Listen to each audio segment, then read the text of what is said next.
ಏನಾಯ್ತು ಕೇಳ ಏನಾಯ್ತು ಹ್ಞೂ ಚುಚ್ಚು ಮಾಡಿರು ಗಪ್ಲ ಅವಶ್ಯ ಗಪ್ಲ ಹ್ಞೂ ಚುಚ್ಚು ಮಾಡಿರು ಎಲ್ಲಿ ಮಾಡಿರು ಕೈಗೊಂದ ಕಾಲಿಗೆ ಹಾಂ ಹಾಂ ಹಾಂ ಮತ್ತೇನಾಯ್ತು ಮತ್ತೇನಾಯ್ತು ಅವ್ವ ಹಂಗೆ ಚುಚ್ಚಿರು ಹಾಂ ಹಾಂ ಹೌದು ದಾದಾ ಭೀ ಬಂದಿತ್ತು ಹಾಂ ದಾದಾ ಭೀ ಬಂದಿತ್ತು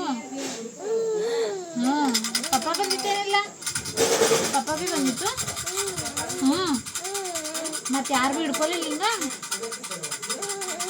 ಅವ್ವಾ ಹಿಡ್ಕೊಲಿಲ್ಲ ಅಯ್ಯ ಹಾಂ ಹಂಗೆ ಮಾಡಿರು ಅಯ್ಯ ಅಯ್ಯ ಮಾಡಿರು ಹಾಂ ಏನು ಮಾಡ್ರಿ ಪಿಲ್ಲುಗ ಹಾಂ ಅವ್ವಾ ಆಮೇಲೆ ಹಾಂ ಇಲ್ಲಪ್ಪ ನುಸಾಕೈತು